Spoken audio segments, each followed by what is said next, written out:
Hello everyone, my name is Manish और आज हम यहाँ पढ़ेंगे बच्चों एक बहुत इंटरेस्टिंग टॉपिक जिसका नाम है वर्क, एनर्जी एंड पावर। तो स्टार्टिंग में बच्चों आज हम डिस्कस करेंगे केवल वर्क के बारे में। वर्क क्या होता है, वर्क को कैसे कैलकुलेट करते हैं, ये यहाँ पे हम देखने वाले हैं। तो मेरे साथ इस वीडियो में बने रहे बच्चों और एक एक पॉइंट हम डिस्कस करेंगे इस चैप्टर का। तो सबसे पहले मैं यहाँ जो डेफिनेशन जो पढ़ाने वाला हूँ उसका नाम लिख देता हूँ। Today we are going to discuss about the work. तो देखो वर्क बेसिकली कई बार हम ये भी देखते हैं कि बच्चों जैसे हम बुक पढ़ रहे हैं, हम चैंटिंग कर रहे हैं, हम मूवी देख रहे हैं, हम सॉन्ग गा रहे हैं, तो हम क्या कहते हैं जनरल लाइफ में, अरे मैं अभी वर्क कर रहा हूँ, I am busy right now, right. But general life में क्या होता है, जैसे आप प्लेइंग रोड पे चल रहे हो, वॉक कर रहे हो और उसको भी वर्क करोगे in general life. But in terms of physics work बिल्कुल कंप्लीटली डिफरेंट होता है कि वर्क बेसिकली कब होगा फिजिक्स में, उसको हम आज यहाँ पढ़ेंगे। तो फिजिक्स में अगर आप पढ़ रहे हो, चैंटिंग कर रहे हो, सॉन्ग कर रहे हो या कोई कुछ काम कर रहे हो, कुकिंग द फूड कर रहे हो, कपड़े धो रहे हो, that is not counted as a work in physics. In daily life में जो कुछ काम कर रहे हो आप अपने आसपास देखिएगा। आज जब हम वर्क पढ़ेंगे उसके बाद आप एक लिस्ट बनाइएगा कि आप क्या वर्क में काउंट कर सकते हैं according to physics, according to science, और क्या वर्क में काउंट नहीं कर सकते। ठीक है, so there is a lot of difference between work in daily life and in work in physics. तो फिजिक्स में वर्क किसे कहेंगे बच्चों, आज हम यह देखते हैं फिजिक्स में वर्क कब होगा। सपोज जनरली फिजिक्स में वर्क जब होगा जब किसी बॉडी पे कोई फोर्स लगे और उस फोर्स की वजह से उस बॉडी में डिस्प्लेसमेंट आ जाए। when and force act on a body and just because of this force body get displaced, तो उस केस में हम फिजिक्स में उसको वर्क करेंगे। सपोज एक फुलिश लेबर कोई वॉल है, उस पर फोर्स लगा रहा है, तो फोर्स तो लगा रहा है बट उस पर डिस्प्लेसमेंट नहीं आ रहा। नॉर्मल लाइफ में हम कहेंगे कि हाँ वो कुछ काम कर रहा है, दीवार को धक्का मारने का काम कर रहा है, बट इन फिजिक्स डिस्प्लेसमेंट नहीं आ रहा है तो वो वर्क नहीं कर रहा है। सो हमें दो कंडीशन यहाँ पे बच्चों देखनी पड़ेगी। बेसिकली तीन कंडीशन हमें देखनी पड़ेगी साइंस में कि वर्क कब होता है। First, there should be a force, एक फोर्स होना चाहिए। Second, there should be a displacement due to the applied force, उस फोर्स की वजह से, उस एजेंट की वजह से उसमें डिस्प्लेसमेंट आना चाहिए। And third and very important, the angle between force and displacement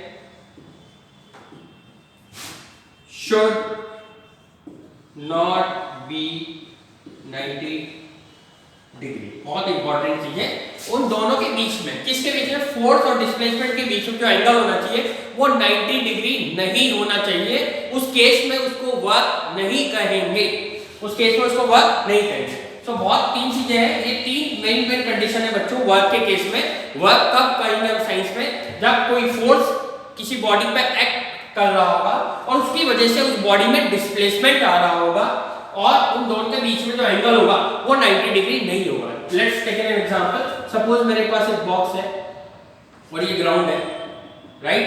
अगर मैं इस पे इधर फोर्स लगा रहा हूं और इस पे डिस्प्लेसमेंट इधर आ रहा है, in that case it is doing the work, this force is doing the work.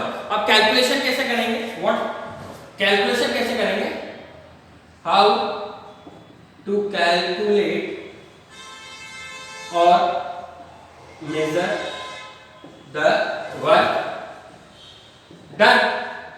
जो वर्क हमने किया वो कितना किया उसे कैलकुलेट कैसे करेंगे, तो यहां पे होगा work done is equal to force into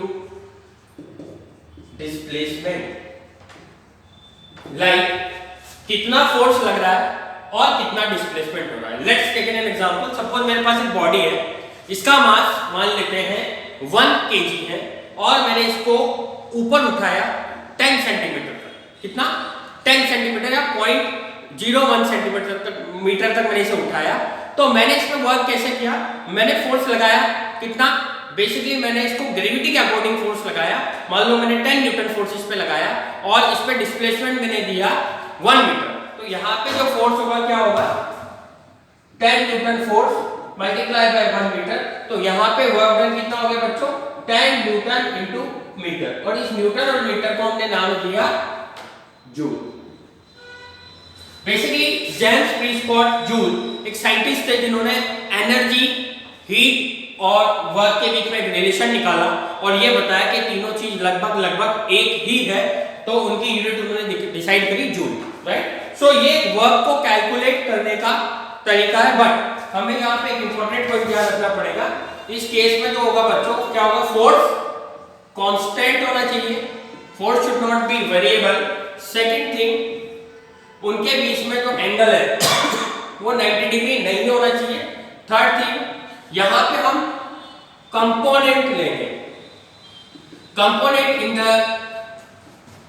direction of force either displacement. किसी भी एक चीज का कंपोनेंट हम लेंगे, इसको कैसे डिस्क्राइब करेंगे हम यहां देखते हैं बच्चों, देख लेते हैं।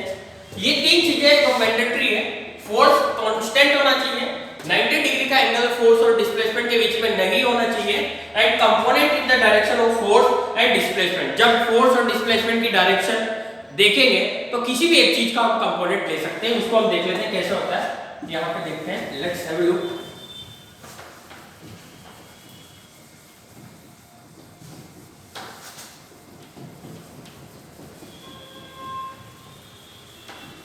सपोज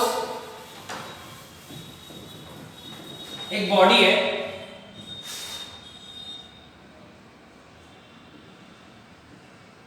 और इस पे फोर्स लग रहा है बच्चों इस तरफ से, और इसमें डिस्प्लेसमेंट आ रहा है इस तरफ से। यहां पे लिख देता हूं मैं S, and this is the direction of force. अब हमने पढ़ा कि जो वर्क होता है वो क्या होता है, फोर्स इनटू डिस्प्लेसमेंट। हम पहले डॉट प्रोडक्ट पढ़ कर आए कि डॉट प्रोडक्ट क्या होता है, W = F डॉट S। तो डॉट प्रोडक्ट पे बेसिकली क्या होता है, इसे हम कहते हैं स्केलर प्रोडक्ट। वेक्टर और वेक्टर का जब हम मल्टीप्लाई करते हैं तो हमें आउटपुट में मिलता है स्केलर क्वांटिटी। तो यहाँ पे कुछ ऐसा ही होगा। देखो मैंने क्या करा, यहाँ पे अगर फोर्स और डिस्प्लेसमेंट देखूंगा तो मेरे को दोनों की डायरेक्शन अलग अलग है। जैसे इसका एग्जांपल है, मान लीजिए ट्रॉली बैग, मैंने उसको डायरेक्शन फोर्स लगाया ऊपर की तरफ और उसका डिस्प्लेसमेंट हुआ हॉरिजॉन्टली इस साइड में। तो फोर्स हम लगा रहे हैं, हमारा हाथ फोर्स लगा रहा है इस तरफ और डिस्प्लेसमेंट हो रहा है इस तरफ। अब हमें अगर वर्क कैलकुलेट करना होगा तो यहाँ पे इसका कंपोनेंट लेना पड़ेगा। Either we can take the component of displacement, either we can take the component of force. तो यहाँ पे मैं देख रहा component in the direction of force और डिस्प्लेसमेंट। अगर मैं फोर्स का कंपोनेंट की बात करूंगा तो फोर्स के दो कंपोनेंट होंगे, एक एस की डायरेक्शन में, डिस्प्लेसमेंट की डायरेक्शन में, और एक एस के परपेंडिकुलर। पर मैंने यहाँ किया कौन सा कंपोनेंट ले रहे हैं, component in the direction of force और डिस्प्लेसमेंट। तो यहाँ पे अगर मैं एफ के कंपोनेंट बनाता हूँ बच्चों, तो मैं यहाँ पे इस तरह से बना सकता हूँ। आप देखेंगे कंपोनेंट बनाना आपको अच्छे से आता होगा। देखिए ये यहाँ पर फोर्स का कंपोनेंट है जो कि वाई डायरेक्शन में है, और यहाँ पे फोर्स का एक और कंपोनेंट होगा जो कि एक्स डायरेक्शन में है।